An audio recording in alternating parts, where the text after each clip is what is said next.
नमस्ते दोस्तों, स्वागत है आपका हमारे चैनल में। आज हम आपको एक 17 साल के लड़के के बारे में बताएंगे जिसका नाम है राहुल। राहुल अपने दादाजी के साथ खुशहाल जिंदगी बिता रहा था। आज उसका जन्मदिन था और अपने पोते के 18 साल के होने की खुशी में दादाजी ने एक बहुत ही अच्छा केक अपने हाथों से बनाया था। दादाजी ने आज तक राहुल को अपने पापा मम्मी के न होने का गम महसूस नहीं होने दिया था। 12 बजने ही वाले थे और दादाजी राहुल के कमरे के बाहर खड़े होकर आधी रात होने का इंतजार कर रहे थे। कुछ पल बाद दादाजी का इंतजार खत्म हुआ। वो कमरे के अंदर गए और राहुल को जगाकर जन्मदिन की बधाइयां देने लगे। राहुल दादाजी के सरप्राइज से बहुत ही खुश हो गया। राहुल ने उनसे अपने जन्मदिन का तोहफा मांगा, पर दादाजी के हाथ खाली थे। राहुल गिफ्ट न मिलने की वजह से नाराज हो गया। क्या दादू, आप मेरे लिए कुछ भी नहीं लाए? अब मैं आपसे बात नहीं करूंगा। बेटा, ऐसा कभी हो सकता है कि मैं तुम्हारे लिए कुछ भी ना लाऊं, वो भी तुम्हारे 18वें जन्मदिन पर? आप झूठ मत बोलो, आपके हाथ तो खाली हैं, आपके पास तो कुछ भी नहीं। बेटा, मैं इसलिए कुछ नहीं लाया क्योंकि मैं तुम्हारी मनचाही चीज तुम्हें देना चाहता था। अब खुश हो जाओ और बताओ तुम्हें क्या चाहिए। अच्छा, तो ये बात है, क्या आप सच में वही देंगे जो मैं आपसे मांगूंगा? बिल्कुल मेरे बच्चे।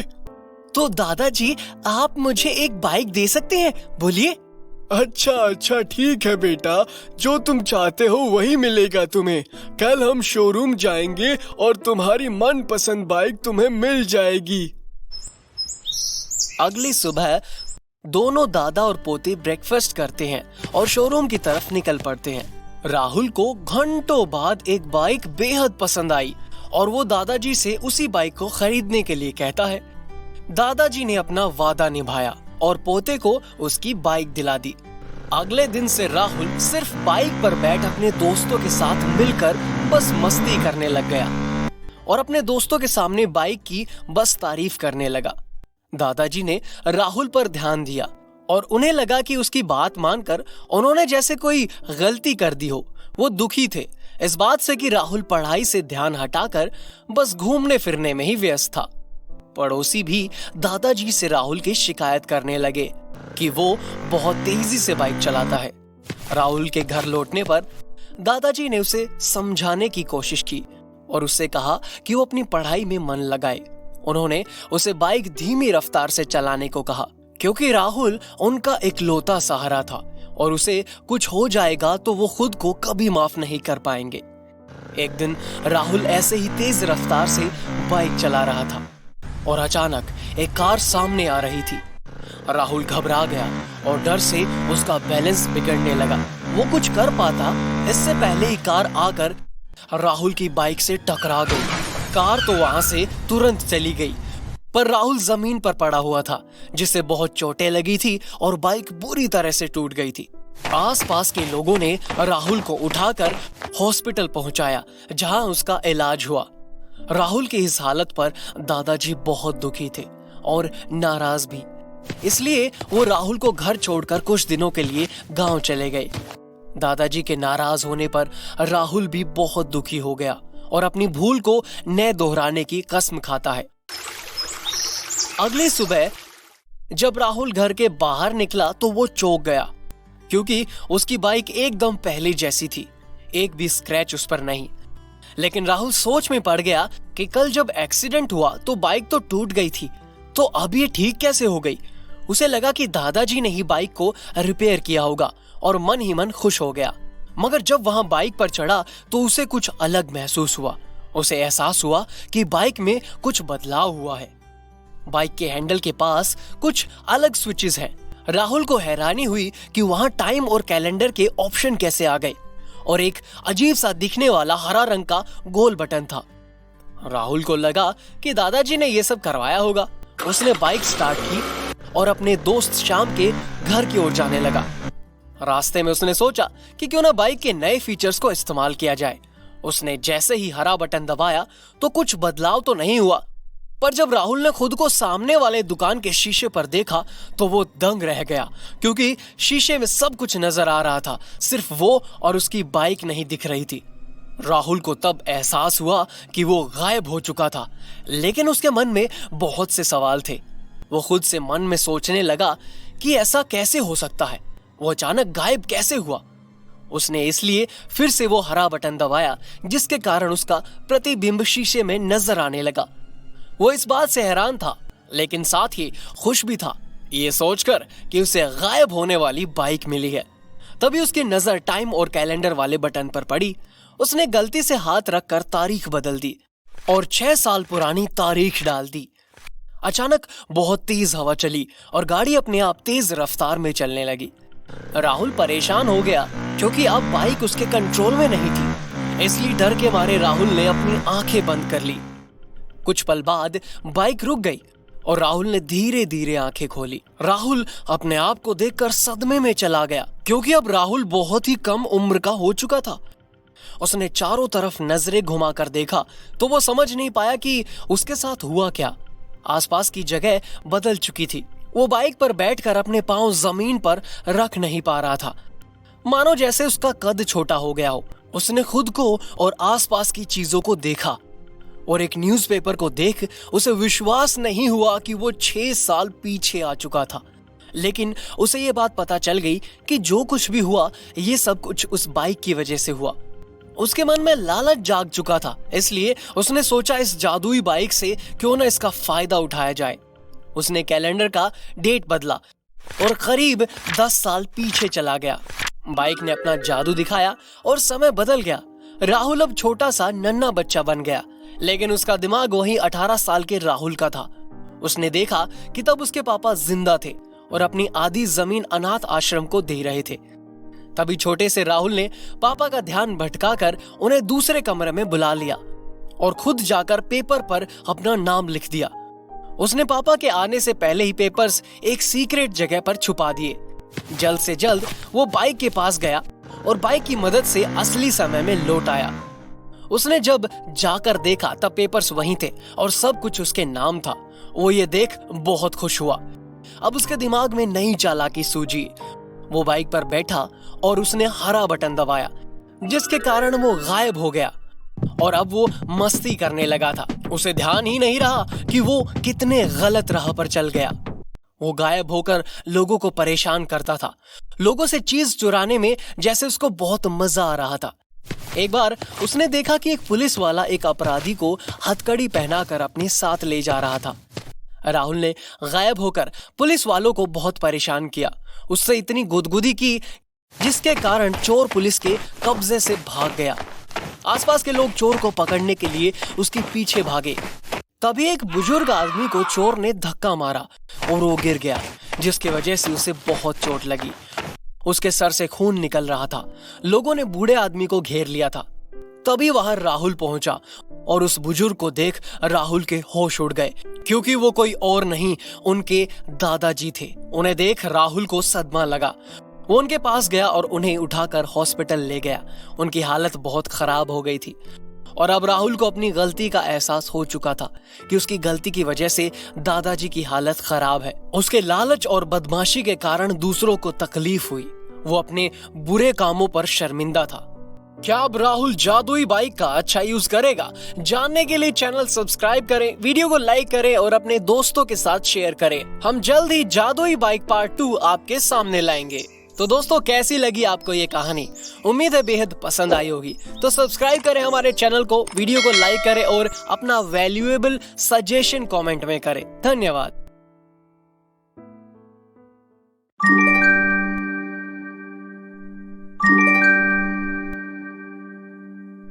नमस्ते दोस्तों, स्वागत है आपका हमारे चैनल में। अगर आपको याद हो तो हमने जादुई बाइक के पहले भाग में देखा था कि कैसे राहुल नाम के लड़के को एक जादुई बाइक मिली और वो उसका दुरुपयोग करने लगा था। पर साथ ही जैसे ही उसके बुरे कामों से उसके दादाजी को तकलीफ हुई, राहुल को अपनी गलती का एहसास हुआ।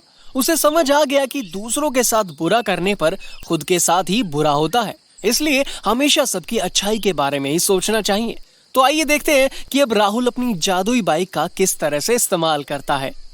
राहुल दादाजी को लेकर हॉस्पिटल गया। जब तक कि उनकी तबीयत ठीक नहीं हुई, राहुल खुद को दोषी मानकर दुखी होता रहा। 15 दिन बाद वो दादाजी को घर लेकर आया और उन्हें सारा सच बताया कि किस तरह से उसे पता चला कि ये बाइक जादुई है। उसने दादाजी के सामने माफी मांगते हुए कहा, दादाजी, आपकी हालत का जिम्मेदार मैं ही हूँ, मुझे माफ कर दीजिए। मैंने बहुत बड़ी गलती की और इस जादुई बाइक का गलत इस्तेमाल कर लोगों को परेशान किया और उसी के कारण आपको हॉस्पिटल जाना पड़ा। कोई बात नहीं बेटा, मैं तो इस बात से खुश हूँ कि तुम्हें अपनी गलतियों का एहसास हुआ और तुम सुधर गए। पर दादाजी, एक गलती अभी सुधारना बाकी है। कौन सी गलती बेटा? मैंने बीते हुए कल में जाकर जो गलती की है, मैं उसे सुधारना चाहता हूँ। मैंने लालच में आकर जमीन के पेपर पे जो अपना नाम लिखा था, मैं उसे ठीक करना चाहता हूँ दादाजी। इसलिए मुझे एक बार फिर से गुजरे हुए कल में जाना होगा और सब ठीक करना ही होगा। बेटा, मुझे इस बात की खुशी है कि सब ठीक करने के लिए गुजरे पल में जाना चाहते हो, लेकिन क्या तुम मेरी आखिरी इच्छा भी पूरी कर सकते हो? कौन सी इच्छा दादाजी? राहुल, मुझे अपने बेटे की बहुत याद आती है, इसलिए मैं उसे एक बार देखना चाहता हूँ। क्या तुम मुझे भी जादुई बाइक पर बिठाकर मेरे बेटे के पास ले जाओगे? बिल्कुल दादाजी। राहुल ने दादाजी को बाइक के पीछे वाली सीट पर बिठाया और जैसे ही उसने तारीख बदली, वो दोनों उस समय में पहुंच गए जब राहुल के पापा पेपर लेकर जा रहे थे। राहुल ने दादाजी से कहा कि वो सिर्फ उनके बेटे को दूर से ही देख लें और वो उसी समय में पेपर वापस से पापा के नाम कर देगा। दादाजी ने राहुल की बात मान ली और वो दरवाजे के बाहर खड़े अपने बेटे को निहार रहे थे। सालों बाद जो उन्होंने उसे देखा था, वो बहुत भावुक होकर रोने लगे। उसी वक्त नन्हा राहुल लौटा और दादाजी का हाथ पकड़कर वापस पुराने वक्त में ले आया। दादाजी अपने से बहुत खुश हुए और उसकी हर इच्छा पूरा करने का वादा किया। राहुल इस बार बिना किसी लालच के दादाजी से कहता है कि वो पास के अनाथालय में जाकर दान करना चाहता है। इसलिए दादाजी ने उसे बहुत सारे पैसे दिए। उन पैसों से राहुल ने खिलौने और कपड़े ले जाकर उन बच्चों को बांट दिए। तभी एक बच्चा कोने में बैठा रो रहा था, जिसे देखकर राहुल उसके पास गया और उसकी उदासी का कारण पूछने लगा। बच्चा दुखी चेहरे से राहुल से कहता है कि वो कुछ दिन पहले अपने परिवार के साथ खुशी खुशी रहता था, लेकिन 2 हफ्ते पहले एक एक्सीडेंट ने उससे उसका परिवार छीन लिया। उसके मम्मी पापा उसे छोड़कर भगवान के पास चले गए। राहुल को बहुत दुख हुआ और तभी उसने सोचा कि वो उस बच्चे की मदद करेगा। राहुल ने बच्चे के आंसू पोंछे। तुम मत रो, तुम्हारी मम्मी पापा को हम वापस ले आएंगे। पर कैसे? मुझ पर भरोसा रखो और चलो। क्या सच में भैया आप ऐसा कर सकते हो? हाँ। राहुल ने बच्चे को बाइक पर बिठाया और उसे 1 हफ्ते पहले समय में ले गया। उसने सोचा कि इस बाइक के जादू से उसने बहुत गलत काम किया है, लेकिन अब जादुई बाइक की मदद से सबका भला करना चाहता है। बच्चे के बताई हुई जगह पर राहुल उसे ले गया। वहाँ बच्चा और उसके मम्मी पापा कार में बैठकर आ रहे थे और वो बहुत खुश थे, इसलिए वो आपस में बात करने में मशगूल थे। लेकिन दूसरी तरफ जब राहुल ने देखा तो उसे नजर आया कि एक बहुत बड़ा सा ट्रक उसकी कार की तरफ तेजी से आ रहा था। राहुल घबरा गया और तभी उसे समझ आ गया कि इसी ट्रक के कारण इनका एक्सीडेंट होने वाला था, जिसकी वजह से बच्चा अपने मम्मी पापा को खो देगा। राहुल बिना समय गंवाए कार के पास गया और चिल्लाने लगा, आगे देखो, ट्रक है। बच्चे के पापा ने सही समय पर सामने देखा और कार साइड में लगाया। उन्होंने राहुल का धन्यवाद किया। इतनी सारी गलतियां करने के बाद राहुल ने जादुई बाइक के सहारे किसी का अच्छा किया, इसलिए वो मन ही मन गर्व महसूस कर रहा था। वो उस परिवार को अलविदा कहने के बाद अपने समय में वापस आ गया था। अब जब वो अनाथालय गया तो उसे वो बच्चा नजर नहीं आया, क्योंकि वो तो अब अपने परिवार के साथ खुशहाल जिंदगी जी रहा था। राहुल जादुई बाइक पर बैठकर घर की ओर आ रहा था। तभी उसकी नजर पड़ी एक बूढ़े आदमी की ओर। बूढ़ा आदमी एक भारी सा बैग लिए पैदल चल रहा था। उसके चेहरे को देख कोई भी कह सकता था कि वो बुरी तरह से थक गया था, क्योंकि कड़ी धूप हो रही थी और बूढ़ा आदमी पसीने से भीगा हुआ था। राहुल को उस बूढ़े आदमी पर दया आ गई और वो उसके पास गया। दादू, क्या आप ठीक हैं? इतनी भारी सामान लिए कहाँ जा रहे हैं? बेटा, मैं तो स्टेशन की ओर जा रहा हूँ, लेकिन बहुत थक गया हूँ इस बैग को उठाते हुए।